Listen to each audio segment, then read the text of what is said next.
you got all these cute little ones, and at any moment I was expecting this ferocious, slimy mega toad or multi-armed praying mantis. Uberbird. Yeah, and so I was like slowly going around the corners just waiting for it. Because I will speak a bit loud. There was always sounds. There was always sounds going. Roar! Yes, that's good sound design. That's good sound design.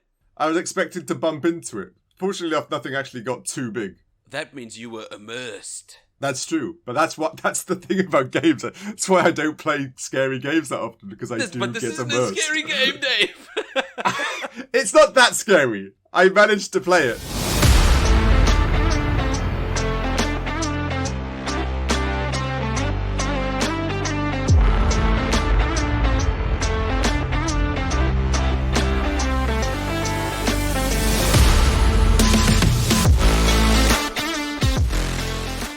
Welcome back to a brand new episode of everyone's favorite podcast, the Critical Arcade Podcast. I'm your co-host, Nick. And I'm Dave. Hello, Dave. Hi, Nick. How are you? Well? Yes, I'm well, thank you. I've got a question for you, though. Go on, hit me with it. The past couple of months, I've been infatuated with Persona 5 Royal, as you know. Yeah, sadly, as I know. Yes, correct. I've been wanting to inject myself into LeBlanc for the past couple of months, and I can't shake that. I can't shake it. I need to go get some curry and coffee. It's true. That does sound like a nice combo. I don't think I've ever done that before, but yeah, it's true. Same. It made me think the entire Phantom Thieves friend group, they're so tight knit. It got me thinking, would I want to be part of the Phantom Thieves? Ooh, why? Well, why would you doubt wanting to be? Because it's too close knit. It's high stakes. Oh yeah, there's no doubt. I'll give you that. For a bunch of teenagers, they could potentially die in every single thing they do. They really could. Ever since the first time, those are some of the highest stakes, and it's just a game, I know. But it got me thinking, if there were any fictional family that you could join, which would you most likely want to join? It's Phantom Thieves for me. If a fictional family within games, or a fictional family or friend group. Ooh, if I would, right? If you could join any, there are so many. There are so many. I'm trying to think. We could. If this was in October, we could pick the Addams Family. I'm not sure if I want that. I'm not sure if they've got my dietary needs in regards to what they eat. It's not. I wouldn't say that it's my type of palate eating. I don't know, hands and eyes and all the other things they could see. Okay, no, you're right. Top of my head, I would go with Final Fantasy X people. Ooh! They look like fun. Right, Titus and Luna. Lulu, sorry. And Yuna. Sorry, Yuna. I think you combined Lulu and Yuna. I did. Just to get the... And Waka and Aaron and Riku, they look fun. I know. You just want to play some Blitzball. That's all. I do, and it looks like a tropical island as well. So I'm down for that as well. Everywhere looks so sunny and warm. Yeah, I'd go there. I'd hang out with those. That's a good choice. And then you'd stand on a bridge and laugh at the horizon for no reason. Yes, we all know that horrible laugh. It's the worst. I don't know. You know, as a kid, I didn't even know that was cringy when I played the game. I thought, that was interesting. Oh, cool. They're laughing. I was like, yeah, they're laughing. And now the whole internet just opened my eyes to how insane that bit is. Thank you, internet, for that. For ruining a childhood moment. Yes. Thank you, internet, for... everything, I guess. Yeah, exactly. Yeah. That Final Fantasy X, it's odd. We both choose just parties from JRPGs. Yeah, it's true. Yeah, I guess this podcast is changing. It's changing us. Well, it's changing me. You've always been changing you. About to say, I've always been into that type of thing. Yeah. But yes, it is. It's weird to think. I know we're going off subject, but I'm not sure how many other games have that like family thing. If you're not going to be in a party of 6 trying to save the world, like you wouldn't get it in Gran Turismo or FIFA or something. It's not like you'd want to be part of the football team family, or I don't know. don't know. When it comes to FIFA, it's where the money's at, right? Yeah, exactly right. So if this football player gets, how much do they get paid? Too much. Way too much. That's right. 2 million euro or something. I don't know. I'd say so. They're far too much. Yeah, that's where the tightest family is. It's where the most money is. Yes, I agree. Anyway, let's get on to this week's game. This week, we have another addition to our world famous Indy 500 series. Yes, world famous. Fight me. Oh, it's world famous. There are people around the world who are listening to this. That's a fact. We've got fans in India listening to this, in the US, Europe. That's all over the world. And South Africa. See, we're hitting continents. Yeah. We're knocking it out. We've yet to puncture Antarctica. Yeah, come on, you Antarcticans. Is it Antarcticans? Yeah, come on. Listen, you know you want to listen to this podcast. Come on, be the first. All the Antarcti. Nice. That must be it. Yeah, nor do I. This week, we are playing Journey to the Savage Planet, released as an indie title in 2020. That horrid year. Horrid year? Corona-wise, is that? Yes. Okay, yeah, sorry, yeah. With the lockdown. Yeah. No, it was a horrible time. Other things happened as well. Mm. But yeah, Journey to the Savage Planet. Who developed and published this game? It was a company called, I believe, Typhoon? Typhoon? Wasn't it Raccoon? Did I write Typhoon and it said Raccoon? Am I going insane? Journey to the Savage Planet. No, you're right. It's Typhoon Studios. Okay, jeez. Yeah, you've been watching Guardians of the Galaxy too much or something. Why? Raccoon? What? Yeah. I don't get why did my brain go with Raccoon? Of course, the double O-N at the end. Yeah, the oon. Yeah. But there's a but there's a big difference between a typhoon and a raccoon. I apologize, Typhoon Studios. Yes. Yeah, they do. And this was actually their only game for now. I was looking them up. They don't actually have any more pedigree. It's just Journey to the Savage Planet? Yeah, they went through some weird times, so they did get a bit knocked around a bit because they got absorbed by Google and the Stadia system. Oh, no. We know how well the Stadia system did. Oh, yeah, super It's fine. They're out now. And, here we go. This is what you got. The former members of Typhoon Studios now established a new studio called Raccoon Logic. Hey! This was made by Typhoon under the Google thing, but obviously now they've pulled out and stuff, and so they probably had to rebrand, so they didn't have to deal with intellectual property and stuff. Okay. So we're both right. So I'm not a dummy. No, they did Raccoon. seem like they changed it. No, I thought that was I thought that was my imagination or whatever. But no. I saw right. Raccoon Studios. It's a weird name.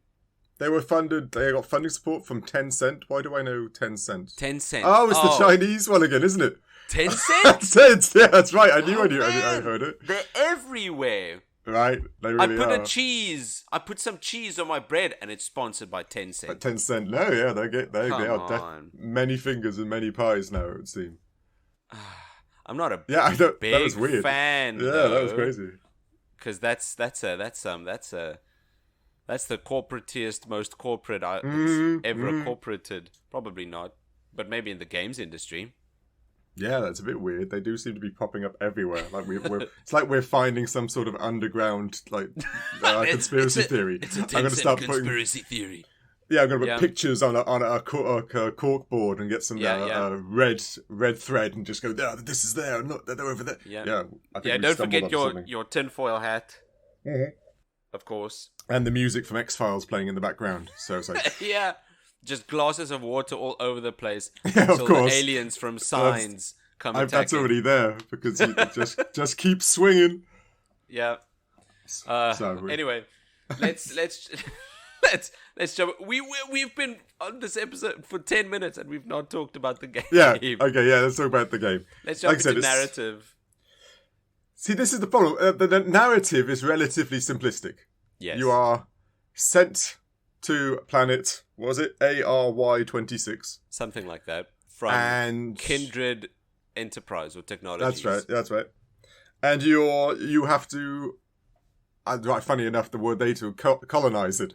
Because they keep calling you the colonizer, because you don't actually have a name.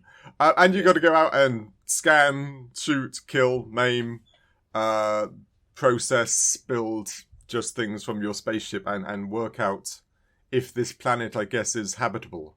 And yes, that's pretty much the main premise. It is really all it is. Yeah, there wasn't really much more than that. No, you get onto this planet, and you quickly realize, oh wow, there's something big and something alien going on over here. Yeah, but scans initially said it was barren or just got animal life on. So there is a little mystery in it. And Earth sounds like is screwed because of everyone's in debt or companies are going bust. There's a big Earth is done, really. That seems to be the sub-story. And they really need another planet to go to. Yeah, the natural resources of Earth have depleted, and it's not sustainable to keep everyone's lifestyle going on the way it is. Mm-hmm. And you know how people get when their lifestyle gets endangered. That's it. That's exactly right. Unfortunately. I just find the name of this company that you're working for quite funny. Kindred. Which usually means, one's family and relations. Yeah, of course. Yeah, and it comes across once you're talking face to face with the CEO man. Yeah, the actor. Yeah. Right, that there really isn't anyone else there. No, exactly right. Yeah, it's all. So my mind just went through my when you said the Kindred, I felt like there was another game that called you Kindred all the time. Kindled. That's Dark Souls. Is it Dark Souls? That's Maybe Dark that's Souls 3. Is that Dark Sorry. Souls 1? Sorry, anyway, I digress. It just popped in my mind, and I just kept thinking. I'm pretty sure that's Dark Souls. Oh, you can kindle a bonfire? No, add Kindle to a... They can add Kindle. Anyway, I think you just unlocked a big discussion. Sorry, but yeah, narratively, that's basically it. You're jumping around, you're scanning things. It's this is an indie game, so it's more about having fun and gameplay than unlocking the story. It. At least that's what I found. The story definitely takes a bit of a back seat and lets gameplay take center stage, which is usually the case with indie games. Mm-hmm. And this game tries to be funny a lot, narratively. I don't know. Did it hit with you? All the humor? Yeah, it did. It hit with me. I liked it. I liked it a lot. And usually when it hits with me, I know it won't hit with you. Yeah, it was.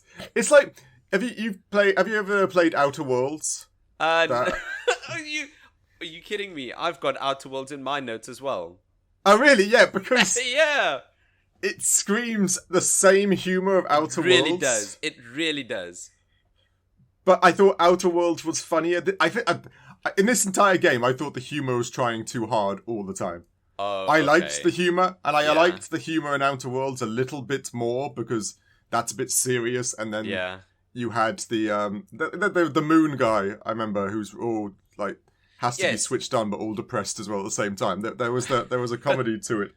Yes. But here, it was just funny comedy after funny comedy after funny comedy after funny comedy. And that, for me, like I said, it missed for me. But it actually worked for you, did it? I liked it, but it might just be because sometimes it really hits with me when something is just simple. Yeah. When there's no... I do enjoy when things get a deeper layer and deeper meaning as well. But I can also appreciate just simple, dumb jokes. Yeah. Just the stupidity of the whole thing. Exactly. One after another. Like when the AI lady says, "Are you hurt or injured?" Well, if you're injured, if you're just hurt, you can keep exploring. Yeah, yes, there's lots of that. And the little 80s adverts that play on the video screen when you go back. There's, there's... Is it Goop? Please tell me you like them. I did, but it's Yay! like... Was it called Goop? The little food grey stuff that had different... Goop is Gwyneth Paltrow's. Oh, that's true. Isn't that Gloop? I think I think it's Glob. It's okay, Glob, yeah. Now, they had an advert about Glob and all its different flavours. Yes. Right? And it started out, in my opinion, quite funny. And then it started listing the flavours, like... Yes, and then it didn't stop. Yeah, bee and cement and sledgehammer with sides of broccoli. And I'm just thinking, whoa. For me, they just milked the joke too much. It started off really funny and just the cheesy plates of it and people going, glob. Yeah, that's funny. I like that. But then they just went and they started adding swear words into it as well. And that's when I lost interest into it. And they kept doing that with most of the little jokes. It was funny, and then they pushed the joke further and further and further to try and squeeze what they could. That's how it hit for me. But then I'm differently wired to a lot of people, so that's that's necessarily it's more likely my fault. This might come as a shock to everyone listening. Dave is from the UK. Yeah, damn it. Now you let them know. The secret's I was doing, my accent was hiding everything. Dave's from the UK, and he has English humor, which is the better humor when compared to American humor. I'm kidding. Yes, well, I'm certainly going to argue that part, but yeah, thanks. I'm kidding. They're both fine and funny and dandy. They're different though, and this is definitely, I'd say, a more American humor than British humor. Yeah, it is.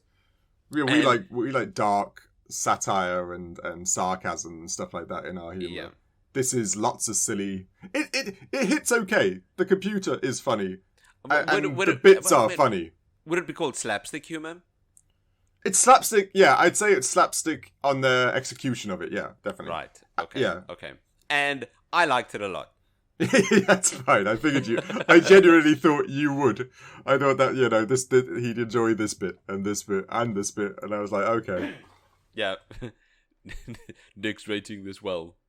Yeah, exactly right. Yeah, I was thinking I'm going to have to be the mean one on this one. But it's just like many games. If some games are for you, sure. Some games aren't. Yeah. The jokes weren't for me, but I'm sure you and even my wife would have found these things funny. I know. Yes. I'm stoic and relatively dry in my humor, so that's why I had to grade mine down a little bit on the humor front. It just makes sense. We aren't real reviewers. We've got no authority. We just like playing games. So if something doesn't hit, it doesn't hit, and it doesn't matter. Exactly right. It's all fun in the long run. Yeah. Another point I've got in narrative is for the entirety of this game, you're just 100% alone. Mm-hmm. It doesn't feel like it because you've got an AI lady voice talking to you constantly. All the time, yeah. All the time. But you really are alone. Yeah, no doubt. On this barren planet. Mm. And you feel used, don't you? The narrative doesn't expect you to you're disposable. Now that you mention it, they don't expect you to be much. Yeah, you're very exposable. When you die, you just get remade from a meat buddy machine. That's right. It's very dystopian in that way that your life isn't worth anything. You were just a monkey they put into this rocket to go to this planet with number of other planets. And you don't seem to have too much of a problem with it. No, exactly. I don't think you had much of a choice, to be honest with you. I guess, but. It's nice. I like that this game has you just exploring this planet alone. Because for a lot of people, that's a good thing. And then you could also play this game in co-op. Yeah, that was cool. Because it could print another meat body for you. Exactly. And then this game, that aspect would up this game a lot more because it would be a lot more funnier with someone. Yes. The antics you can get up to. Yeah, exactly right. Everything you can get up to, the taking on the bad guys. Yeah, this is It's a fun indie game. Indie games are generally very fun or interesting, and this one is fun. It is Spore combined with what's that planet exploring game? I always forget the name of. Planet exploring game. There's quite a few. No. Damn it! You actually got it right the other day. Started off all buggy, and now they fixed it. Oh, Fallout 76. No, Sky something. What? Sorry, Skyrim? I'm old. You go from planet to planet, exploring the planets for stuff. It came out, it was buggy as hell, and then they eventually fixed it. No Man's Sky? No Man's Sky, that's it! Yeah, No Man's Sky, yes. Yes, this feels like a... Okay, No Man's Sky is also an indie game, arguably not, but this does feel like that. You're right. You're super right. Spore, No Man's Sky. Yeah, it's got that. It's No Man's Sky, but funnier with Spore, Yes. and like I said, that's it screams that with a hint of Otherworld. That's the entire Outer Worlds. You're right. Outer Worlds. Yeah, sorry, that's the entire narrative. We can use this to segue into visuals because this game also looks like those games, especially Spore. Yes. It's colorful. It's cartoony. It looks super stylized, right? Yeah, no doubt. This game, the moment you get on this planet, the moment you see this game, you are utterly convinced that this is an alien planet. Yes. This is not familiar. You're not at home. Yes, nothing is as you would expect. It's all, like I said, it's all very gloopy. Everything is there's goo. There's aggressive plants. There's weird little chicken things, puffer birds, and a barfer and a floop snoot. These are all genuine names. A floop snoot, of course. Yeah, exactly. I don't mind them. Yeah, it is. It's wacky. It's visually, it's like combining space with like Willy Wonka. It's just yes. That's a good comparison. I like that. It definitely does feel like that.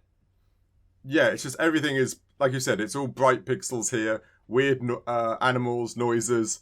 That's the coolest part. A really good part about it is it's not only is it another world, but looks like a fun world compared to what other games do. It does. Like you can throw down some egg sacs and it'll turn into a trampoline. Yes, exactly right. Yeah, exactly. You've got grapple seeds that you could throw onto suction cups onto the wall, and then you can grapple on them and just jump from wall to wall. And the creature things were fun. I don't know what that screaming chicken thing was called, but he generally used to crack me up. You know the one that he just ran away for his life. How odd. How is the one thing that annoyed me in this game is the only thing you found funny.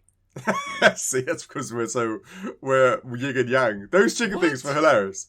You shot them once, and then they turned into three, and they all just went and just legged it. Yes, I thought that was comical. That cracked me up a little bit. The first time I thought it was funny, but then I couldn't shoot them, and they just kept running past me. Yeah, and it was annoying. Is it because I'm bad at games? Dave? You should look deep inside yourself and see if that's the truth. Oh, that said, I never managed to shoot the when they split up. They're going far too fast. It's hard. But you're quick. You're supposed to throw the purple goo down first, and then. What do you mean? You can throw the poo. The poo stuff. If you throw that on the floor, they can't run away. Then you can shoot them. So you're not supposed to be able to shoot them. Okay, so if you throw them with poo, that's what you're supposed to do first, and then you shoot them. Yeah, because the poo stops you poo. This is a weird sentence. You throw the purple poo stuff on the ground around their feet. Then you shoot them once, and then they can't run away as fast. Then you can shoot them again. So you poo them first. Yeah, that's exactly right. I've never used that in a verb before. I pooed them. But there was lots. I liked the character designs of lots of the other things. The weird, aggressive vine plant with the fan face. He scared the crap out of me when I first saw him. Same. But it was hilarious when you kicked a puff of something in them. Yes. It was... They'd grind. Yeah. Those things were aggressive-looking things. Yeah. But I must admit, being who I am, there's an aspect of this game that I found scary. Because... Oh, no. Yeah. Well, the premise of exploring a planet means you don't know what animals are going to be there. So that's right. You've got all these cute little ones, and at any moment, I was expecting this ferocious, slimy megatoad or multi-armed praying mantis. Uber bird. Yeah, and so I was like slowly going around the corners, just waiting for it because. I will speak a bit loud. There was always sounds. There was always sounds going. Yes, that's good sound design. That's good sound design. I was expecting to bump into it. Fortunately enough, nothing actually got too big. That means you were immersed. That's true, but that's the thing about games. That's why I don't play scary games that often because I do get immersed. But this isn't a scary game, Dave. It's not that scary. I managed to play it. I would have been more confident with 2-player because then that cuts it down. I can run away. Somebody else can shoot it. But this game scared me a little bit. You know what? I'll give it one thing. And just to segue back into visuals, this game gave me one big shock. It gave me one big overwhelming feeling where I just had to put down the controller and just regain myself real quick. Mm-hmm. And that was at the start of the game. You crash land into some ice cave. That's right. Yep. And you do some tutorial objectives. Yeah. What to get out of this ice cave. Once you get out of this ice cave, you then get the title card and you see the scope of this entire thing and what it's all about. You get out of the ice cave and you see this colossal, this magnanimous alien tower. That's rising right, into the clouds, almost disappearing into space. Mm-hmm. The scale of that sight had me a tiny bit shocked. Yeah, it was almost claustrophobic up until that point, and then it just opens. It just opens up to an extreme degree. Yeah, that was a very cool bit. Now I get what you mean. You're expecting it to be like this linear, different biodome. This one's jungle. This one's ice. This one's sand. You just. But it does, like you say, open up after that bit. It's a lot bigger than I expected, the landscape, like you said. And that was a cool moment, there's no doubt. And that ramp from almost claustrophobic to way, way too big, that part got me a tiny bit uncomfortable, if I'm being entirely honest. I genuinely got lost a good few times. Like, I went around this corner, around this corner, around this little corner, I'm thinking... Where am I? Now, granted, you do have a half-decent tracking system and compass and stuff. Yeah. But no, it was surprisingly more in depth and full of life fauna and stuff like that. Visually, it was fun. Visually, it was fun. I think is the right word. Yeah, fun it really wasn't. Is definitely the right word. The visuals play well into gameplay, which we'll get into later. But one thing that I thought was also, just quite dark visually. Did you ever come across your own body? What? When you die out there, say you miss a jump or something kills you. Then there's this loot crate type thing that you need to go get, right? Yeah, but you can find, if you actually look, you actually find your carcass. Oh no. So you've been reprinted. Because they've got your DNA somewhere, so they print you out in a machine, and you can actually find that version of you, and you can leave it or you can bury it. What? Yeah, so there's a really dark moment. Whoa! When you kind of realize how inhuman or disposable you actually are. Oh no, I don't like that. Yeah, it was creepy. I mean, it's cool. Kudos, Raccoon Studios, but no. It was all bright and colourful until I saw my own dead body there, and then thinking, damn, I am just a material. I really am expendable. Did you see the advert for Meat Buddy? That's the 2-player thing. I think I saw it. No. There was an advert in game for Meat Buddy where you throw scraps of meat into a machine and they make a meat scrap monster. Oh no, I think I heard of it, but I may have just glossed over it. No, it's disgusting. If anything is going to scare you in this game, it's supposed to be that commercial. You throw meat scraps and old organs and like minced meat or whatever into a machine. You pick the amount of limbs it has, and then wham bam, 2 minutes later, a sentient conscious monster emerges from those meat scraps. And it doesn't look like anything. It just looks like a meat scrap monster. Damn, see, that's dark. See, this it's dark. Yeah, and just this morning, when I died and got reborn or whatever, I turned around and the machine that you get reborn from is branded as a Meat Buddy machine. Yeah, it's the same. Okay, it's the same machine you just saw the commercial of, right? Exactly. No, I like that a lot. I mean, I hate it, but I also really love it. Nah, you've got, like I said, having such a bright game, it's always cool to add a little bit of darkness or mystery to what's going on. No, that's the best. Just some contrast, but I think that's a brilliant tiny little tidbit in this game that they don't like force you to see. No, yes, true, yes. You have to look for it to find it and stuff like that, yeah? Yeah, no, I'm with you. I like it a lot, as all the other commercials. But anyway, do you have anything more for visuals? No. Audio? What do you think, Mr. Audio Man? Audio.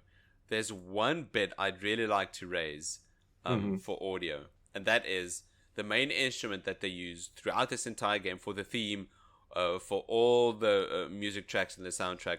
Do you know what that main instrument is? It's very obvious. I can't say I spent time... No, you're going to tell me. I can't say that. What was it?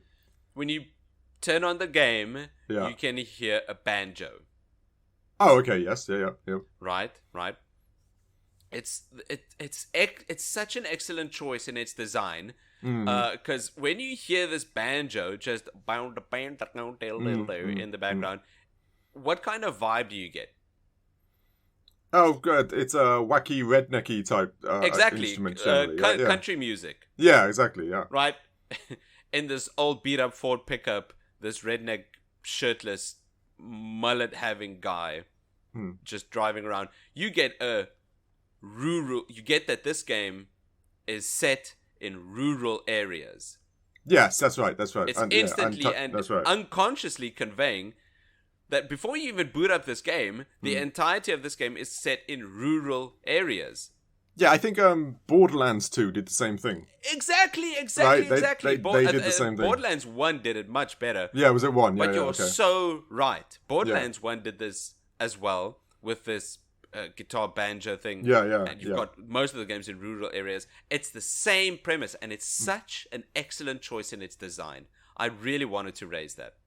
Yeah, I get. Like I said, it is a very clever thing to do because, like you said, there were certain instruments that scream even areas and location. Like you said, like a banjo and a fiddle, which was fundamentally a violin, but a fiddle immediately makes you think country, where a violin immediately makes you think orchestras and city, and it's an interesting way that you can just pair instrument. Yes. To an area, which just builds the story and supposition of the place itself just by doing that. I sound like a broken record at this point, but people tend to ignore music or instruments and sound in general when it comes to these types of games. But it adds, it really, I don't understand when anyone plays a game with the audio just off. Yeah. No, I get you. And you're missing. Yeah, you were literally getting a pizza without the crust. You're diminishing what you're eating or what you're viewing and stuff. But okay, let me just tell you something about the audio. Now, this is what got me. Now, you got to picture the scenario, yes? Okay. When you start this game, you get to pick a character, right? You get a list of like 3 or 4 or 5, 7 or something. Those faces. Which I thought were avatars, right? Just the normal little face. So you got a guy, a girl, a black guy, and then there was a collie dog, as in a dog itself. Yes. So I thought it would be funny if my avatar was a dog. I thought cool. So I chose the dog, and so I was like, okay, that's cool. I didn't actually know that it was more than that. I just thought my avatar was just going to be a dog. More than that? I'm still thinking it's just an avatar. Are you telling me it's not? Oh, okay. And now picture this. I'm playing this game, and I'm scanning, I'm feeding these birds this food, they're farting, I'm like, cool. And then all I start hearing is... and I turn around, and I'm like, what the... I'm thinking, something's following me. Oh, no. Something is following me. So now this game's getting scary for me. So every time I go anywhere, every time I jump on something, an animal noise plays. What? And only 30 to 40 minutes in the game, I realised it's me. I'm a collie dog. Every time I used sprint, the dog got out of breath. So he was going... Are you telling me it's not an avatar? You really chose yourself to become a dog? I was a dog. I was making animal noises when I jumped and ran. But I thought I was being followed by a beast of some sort. Oh no. So this game scared me because I'm like, I kept turning around like, where is it? Where's the dog? Where's the collie dog? There's something wolf-like out here and it's following me, but it took me at least 30 to 40 minutes to realise it's me. I'm a dog. It was my panting. It was my growling. It didn't click for the longest time. So good. That is so... Oh, no! I want to rate this game higher now. Yeah, so audio-wise, that got me entirely. That is because I wasn't expecting the audio to be that of a collie dog. That is excellent. I just thought man. I'm so impressed. I'm so impressed. Balmy. Were there anything else that we could choose from besides being a human or a collie dog? I can't remember. I think it was just humans and a collie dog. I just saw the dog and chose it. You know, I like dogs. Oh, that's good. That was crazy. I wish I chose the dog. I just picked a random guy. Do they talk, by the way? Or do they just grunt? I don't, like I said, because I had the dog, I never really had... Breathe. Yeah. Not much. But that scared the crap out of me. That's Honestly, so cool. scared the crap out of me. But that was a cool little twist to have in there, to think that I actually was a bipedal dog in some way. But yeah, that was cool. I just thought I had to add that story because... Earth has come a long way. Yeah. But everything else, there was a charm to the sound effects that remind me very much like the PlayStation 2 era. Oh, really? You know, like Spyro and... Yes.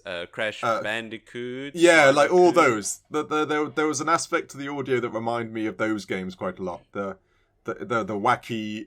the wacky world type thing, which I liked. Okay. You know, I love the PlayStation 2 era. That was a big... So there was almost nostalgia with the atmosphere and the squishing sounds of the bad guys. I thought the sound was good in this. When sounds managed to do that, you know that it's there was care put into their craft. No, entirely. I think another space where in audio where care was put into the craft was the voice acting.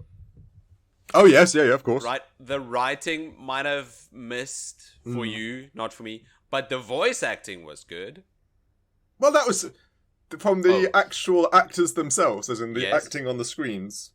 Yeah, it was. I like the twist. I like the. I think we discussed before the idea that in the future we're still just using normal adverts of people standing, actual people just standing there talking about the food or the machines, and the crazed scientist guy that wants you to keep everything on the down low. Yes, that was all very cool. I like. It reminded me again of like old school TV programs. Like, I don't know if you ever heard of Red Dwarf. No.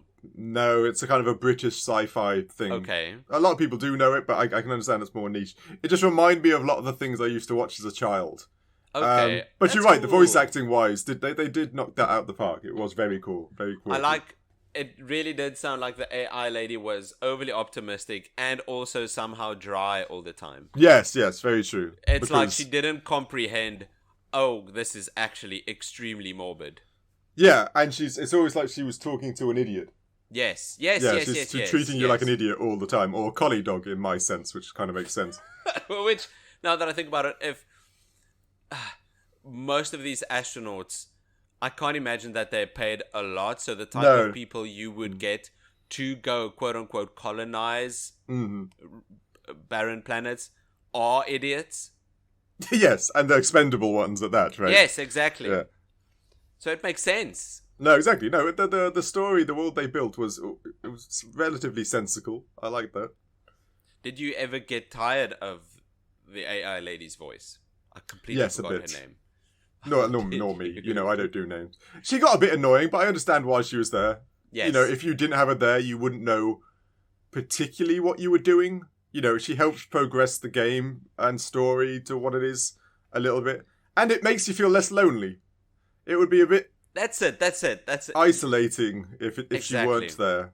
This so to game speak, is talking to you all the time. super lonely. It's just Yeah, there's no one else here except for AI lady and these adverts and scientist man. Your own dead corpses that you come across. It is. You need the lady. I can't get over that. Anything else, audio-wise? No, that's audio. We can go on to gameplay. Okay, what did you think of the gameplay? I think that the gameplay is the main sticking point for this game. Is if you keep on playing this game, it's for the gameplay. No, I agree entirely. But there was things where I didn't like the weapons and the shooting part. No, me neither. The combat is definitely lacking. Yeah, I just thought that was... Everybody, there's a big thing about exploring games, right? We've all played them, be it simple little exploring games like Terraria, or what the hell it's called. Terraria. Thank you. and Minecraft and stuff like that, where you explore and you gather. That, you build. I get that. That's a big following, it's a big thing. The combat here just seemed a little slapped on, and... You get a dumb gun, and it doesn't feel well to shoot. It doesn't run out of bullets. I found the combat lacking, but... everything else was fun. Yeah, I do think that the platforming made up for it. Yes, I agree. And all the tools, like the grappling hook, and the double jump, and the jetpack, and stuff like that. That 100%, that's what it was all about. Exactly. And being able to... Go on. The platforming felt super enjoyable and satisfying. Once you got all your tools and things to pick up that you use in the world, you were just zipping all over the place, and exactly right. That's satisfying. And there are lots of areas at the beginning you can't access because you haven't got all the skills and tools yet, and then you can go back, and then there's lots. It does the exploration thing very well. Yeah. That's what this game was about. It's about finding out what the big tower is, but also exploring the planet. Exactly. I like that. I like it. And that point you said earlier about parts that you can't access until you unlock the tools. Yeah. That's a Metroidvania right there. Yeah, that's very true. Yeah, that type of aspect to it, yeah. Unlocking new abilities to give you access to different parts of the map. Yeah. But the game still progresses. I mean, it's not linear, but the areas still progress forward as you move up the tower. That's true, yes. Very so. Yes, it does. So I wouldn't call this just a real Metroidvania in the definition of... I'd call this a platform shooter. But yeah, it's one of the things what I didn't like is that... Yeah, I agree, but the lady, the AI, kept almost making the joke that you're going to kill everything. She's like... but that's how you colonize. Unfortunately. Maybe I haven't read the colonization handbook, though. I should read that some more. Because for the first, at least 30 to 40 minutes, I didn't shoot anything, except for, the squids, or whatever they were. No, jellyfish. Yes, the weird those floating jellyfish. Things. Even the birds I just looked at, they didn't seem harmless. You fed them something, they farted out carbon dioxide or something that you could collect. But you kicked them, right? Slapped them. You had to do through the tutorial and slap them a couple times and kick them, which I thought was mean. But right, this game is a bit mean. They're kind of cute. Just their big eyes and chirping around. Yeah, they're not doing anything. Yes. They're not harming anyone. No, but yeah, I get that. I guess I don't know my ABCs of colonization properly. Maybe I should have gone guns blazing instead. A is for... Automatic rifle. Automatic rifle. B is for gentrification. Yeah, that's it. C is for colonization. Hey. There we go. Full stop. Anyway, the gameplay was good. Yeah. It's the very combat, much... not so much. But the platforming, that's where it's at, baby. Platforming. Yeah, and I like, that weird thing of, scanning things and finding a new thing to scan. Yeah. I understand that carrot on the stick aspect, because you want to know what you can now unlock, what you can build, how many more Ooh. resources you got to find, this. That's That is cool. I don't That's- mind that. Yeah, that's an interesting way of looking at it, the carrot on the stick approach. And I think you're right. They keep taunting you with, ooh, there's a new plant. Oh, go look at that new alien creature. Go scan it real quick. And you can't scan from far away. You need to get close. That's right. And you need to slow some of them down. No, it's got a cool. It is got a cool gameplay. It's not the longest game in the world. 7 hours, I think. Yeah, it's an indie game, so you can't hugely expect a longevity. That's fine. But yeah, the gameplay was solid. And let's be honest, even the controls and stuff weren't bad. They'd actually done some. It felt natural. It felt fluid. There wasn't like the double jump was crap, or you didn't run fast enough when you sprint. The control system, the gameplay, everything about it was quite fluid. They put a lot of effort into that part. Like you said, the platforming, that's a hard thing to develop properly because of the 3D and the grappling holes and what you can climb, what you can't climb. No, it is. They did that very well. They should get lots of praise for that. I agree. I totally agree. And I think that's all my points. Yeah, the gameplay is fairly simple. It's hard to really go much further. That was my favorite part. The game looks nice, it sounds nice, but the gameplay is fun besides the combat. Yeah. It does make you want to develop further. You want to fix your rockets. You want to go home, fundamentally. But like you said, a lot of fun. Just the shooting mechanics kind of just slapped on. It falls a bit flat, slapped on. But that's all I've got for gameplay. And performance? Yeah, what did you think performance-wise? This game runs fine. I don't have any bugs. I don't know about you. I only had one of those annoying bugs that we all have, which I'm not even sure if you can claim it as a bug. When I was swinging around and trapezing stuff, I managed to fall on a tree and twig thing, and then I couldn't get out of it. You know when you accidentally clip into in between two twigs, so the game still thinks you're falling. Yes, exactly. I couldn't jump. I couldn't. You're now part of a stock image. You can't move. You're actually in it. So I found one of those little cracks.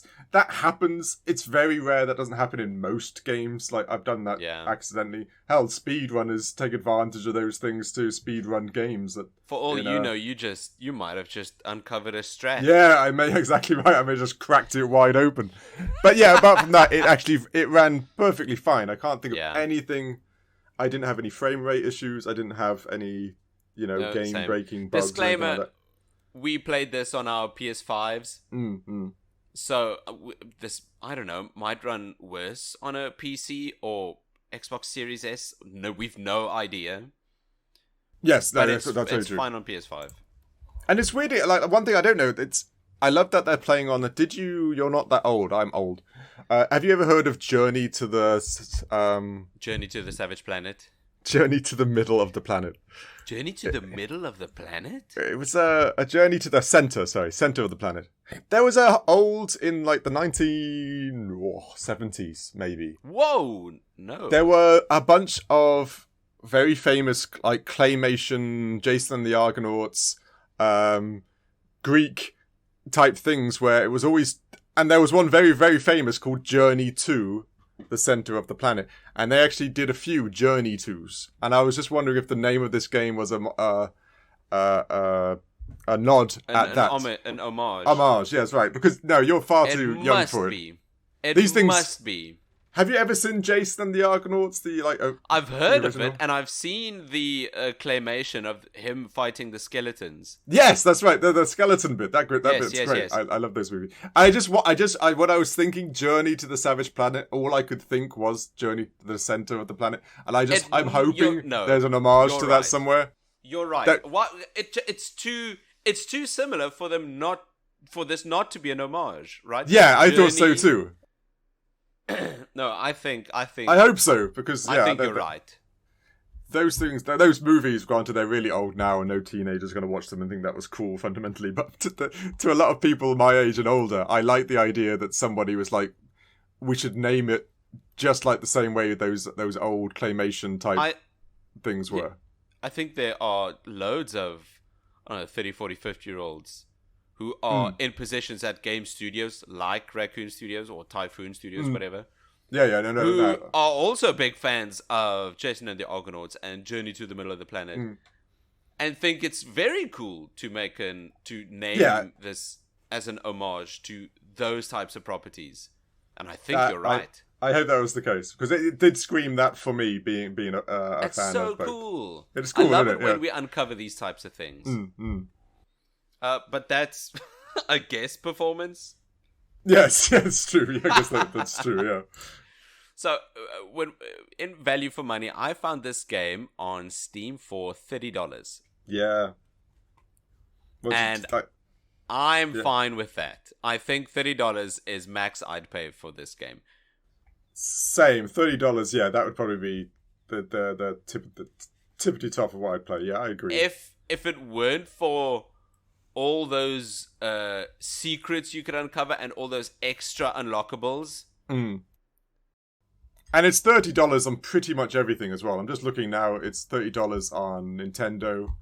It's $30 on PlayStation. If you don't, of course, have the subscription service. I always forget what it's called. PlayStation PS Plus. Thank you, because it's free on that. So by all accounts. Included. Well, free in regard, included. Sorry, is probably what you're saying. It's included in what you pay. I know. It's just I only pay it once a year, so I always think to myself, it's all mine now. Yeah, exactly. No, but you're right. It's cheaper on PlayStation Plus subscription would probably be a better way of saying it. If it weren't for all those secrets and extra unlockables, I think all of those things, if you want to get all of them, they double the runtime for this game. Oh, yes. It goes from 7 to, I think it would easily be 15 hours. And if you wanted to get everything, unlock all your perks, find all the special things to be found, you got a good 20 or so hours in this game. 20, maybe 30, depending on how slow you do it. That was Journey to the Savage Planet. It's a bit... I like this game. It's a bit shorter. But when it comes to indie games, I think this is actually quite well done. Yes. It seems like the budget was a tiny bit bigger than most other indie games. Yes, I agree. It's I think I even read there that they're a mid-sized developer, not AAA, and there's a reason. There was a whole spiel about how they're not entirely indie, because now they're teamed up with 505, right? Which is quite a big name. It is 505. That is, they are quite big. So they have a budget that's bigger than, say, normal indie games, but not the budget that AAA games. So it's like they play that happy medium. What would that an A B game? Yeah, I guess you'd call that a B game. Yeah, exactly. Yeah, and they do it well. This is a B title, in my opinion. Granted, right. I think we rated it a C because it didn't quite. We rated it. Well, oh, sorry. Speaking of ratings, sorry, go on. Journey to the Savage Planet. We put our ratings in a shuttle and we sent it to a barren wasteland. To go colonize it, only to find that there are abandoned alien structures that we need to go find out what is up and if we can monetize it. Yeah, exactly right. It turns out we couldn't, and we died, and our corpse turned into the letter grade rating of C+. C+ for Journey to the Savage Planet, which I'm perfectly comfortable with. Yeah, it's the same score as Honkai Star Rail and Path of the Exile. Really? Yeah. Oh, you're right. Horizon Forbidden West got C+. Oh, goodness. C+ is actually... No, yeah. C+ is a games go by. I like, and especially if this is the game you like. We've said this a good few hundred times before. Yeah. If it's the game you like, that's an A. But from our perspective, there are aspects we liked, some Fs if we didn't, so it gets a C. But it's a decent game. It's definitely a game to pick up and play. This isn't one that you should snooze on. I'd say C- is average. That's an average game. Anything above that is... It's okay. It's good. No, I agree. I agree entirely. When you get to the B- tier, then you're getting into good stuff. Yeah, games you really should play, like definitely Really? play. Yeah, Yeah. yeah. A-? That's godlike. Yes, true. Because we haven't yet given any game an A plus. No. The closest we've gotten is an A, and that Yeah. was for Chrono Trigger. Yeah, and that's literally it. And I know, God of it's War- weird. I was speaking to other influencers, and I told them we gave God of War Ragnarok an A-, and I was shunned. Yeah, because we're real. Because we say it how it is. Oh yeah, You know, we say the quiet part out loud. Yeah, we're not pandering to the pressures of the internet and everything else that's out there. We say it as it is. Yeah. Yeah, So everyone A-. listening, this is a joke. Don't take these reviews seriously. That's very true. Yes, we're just two guys who like games. Yeah, no.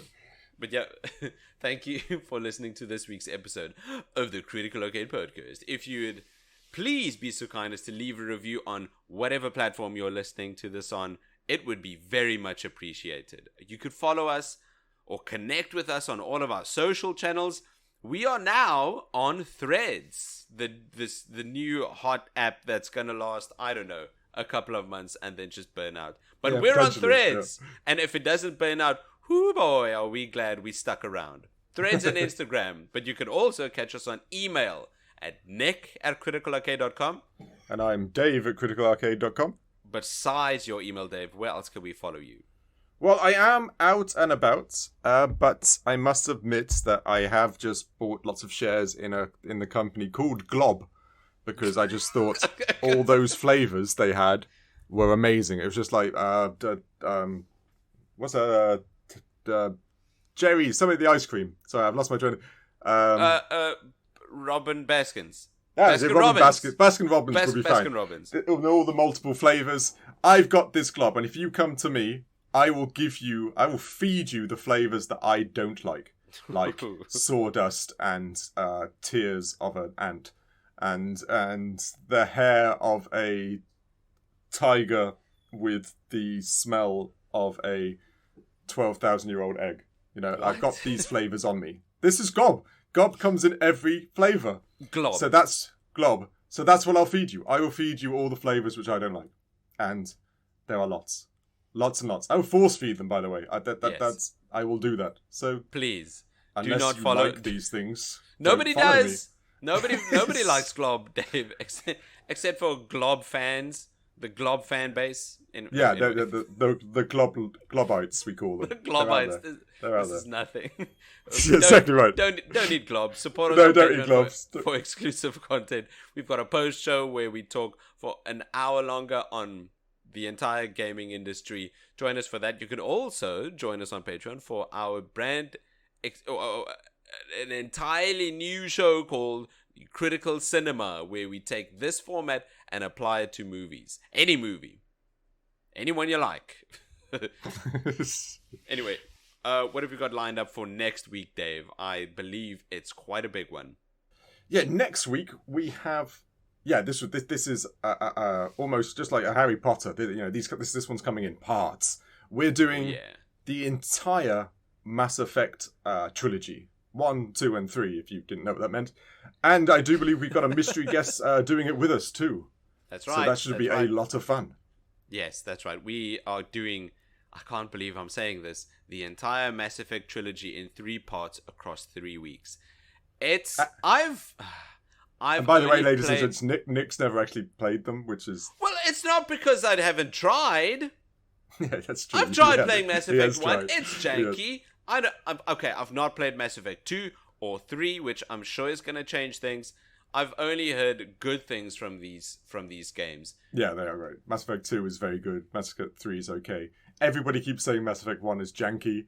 I'm still defending it. I liked Mass Effect 1. Mass Effect was one of my favourite games in 2007. Please be as biased as you can. Yeah, but yeah, it's going to be exciting. And especially have a mystery third viewpoint too. That's going to be a lot of fun. Yeah, so join us for that for the next 3 weeks or month. We are going to be going into Mass Effect mode. So join us on the Normandy for that entire series. Trip. Yeah, no, perfect. thanks again for listening to this week's episode of the Critical Arcade Podcast. We'll see you next week. Cheers. Cheers.